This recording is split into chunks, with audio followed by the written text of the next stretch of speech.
for Habib Adribi, a national record.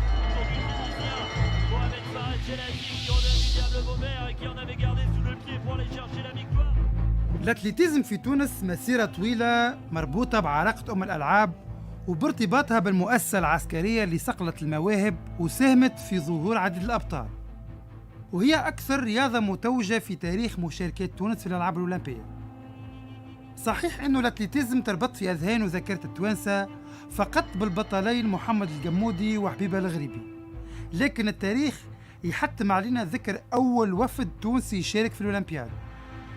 التاريخ يرجع بينا لدورة روما 1960 وقت سافرت تونس للعاصمة الإيطالية بوفد يتكون من 9 عدائين، وهما سيلفيان بيتان، النوي جلاسي، إبراهيم الكرابي، منجي السوسي، عبد السلام درغوث، محمد قويدر وخليفة البحروني، الأزهر بن محمود وأحمد العبيدي، باش تواصل ألعاب القوات التونسية حضورها في كل المواعيد الأولمبية اللي شاركت فيها بلادنا دون انقطاع.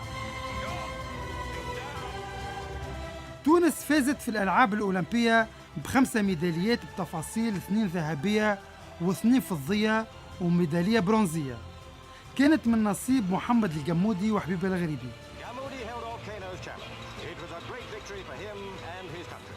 نضيفوا لهم ميدالية فضية أولمبية كان بالإمكان العمل عليها ومزيد استثمارها للشاب محمد فارس الجلاسي في أولمبياد الشباب نانجينغ الصينية 2014 في اختصاص 400 متر حواجز. هذا مختصر حكاية ألعاب القوات التونسية مع الأولمبياد، لكن هات نفتحوا ملف المونديال، بطولة العالم لألعاب القوى، الحدث اللي راه النور بصفة متأخرة وبالتحديد انطلاقا من 1983 في الدورة الأولى اللي كانت في العاصمة الفنلندية هلسنكي. اتوجت تونس خلال تاريخ مشاركتها ب3 ميداليات ب3 معادن في المونديال. أول ميدالية كانت إمضاء حاتم غولة في مونديال أوزاكا اليابانية سنة 2007.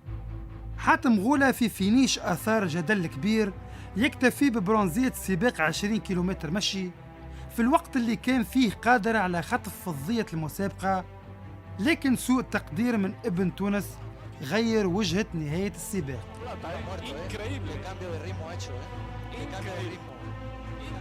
الميدالية الثانية كانت ذهبية بإمضاء حبيبة الغريبي في مونديال دايغو الكورية الجنوبية سنة 2011 في السباق اللي كان فيه نفس سيناريو نهائي أولمبياد لندن 2012، وين أنصفتها الهياكل الدولية بمنحها استحقاق الميدالية الذهبية أمام منافستها العداء الروسية يوليا زاريبوفا اللي ثبت في كل مرة تعاطيها المناشطات ومحاولة السطو على الاستحقاق الرياضي لابنة تونس. حبيبة ترجع في مونديال بكين 2015 باش تحرز فضية سباق 3000 متر موانع، وهو لقبها المونديالي الثاني والميدالية الثالثة لتونس في تاريخ بطولة العالم لألعاب القوى.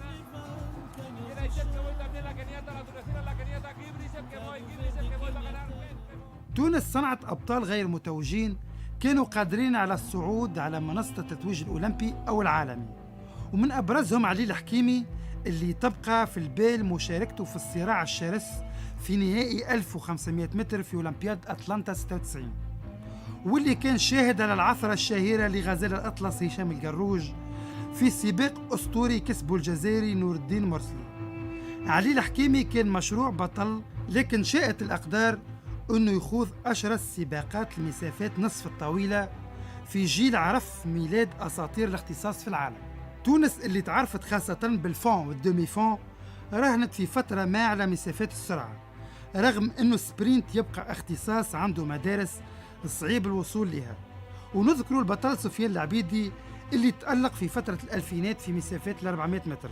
نفس الفترة شهدت بروز حمدي الذويبي في أصعب اختصاصات ألعاب القوى على الإطلاق، ونتكلموا على الديكاتلون أو العشاري. الذويبي كان واحد من أفضل الرياضيين الأفارقة في الاختصاص على مر التاريخ، شأنه شأن سيرين البلطي أفضل الرياضيات الإفريقيات والعربيات في اختصاص البارش. دورة الألعاب المتوسطية تونس 2001 كانت دورة اكتشاف المواهب المتألقين في المزمار المتوسطي، وين أحرزت النخبة التونسية 9 ميداليات، منها 2 ذهبيات بفضل إنجاز الأسطورة حاتم غولة في اختصاصه المفضل 20 كيلومتر مشي، والجوهرة فاطمة الأنور في سباق تاريخي مشوق في نهائي 1500 متر، مع زوز فضيات الحمدي الذويبي وسفيان العبيدي، و5 برونزيات العواطف بن حسين، عبير النخلي، هنا شاوش، سونيا عقون، ومنيا كاري.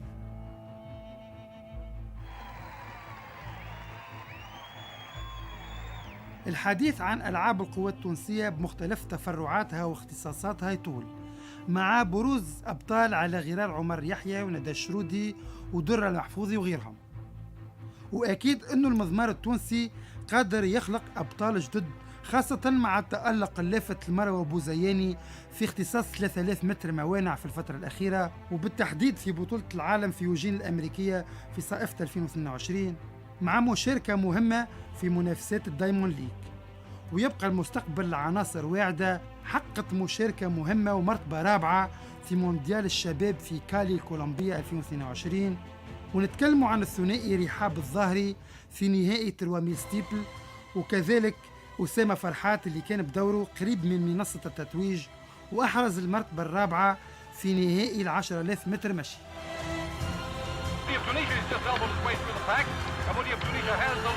Tunisia's first female world medal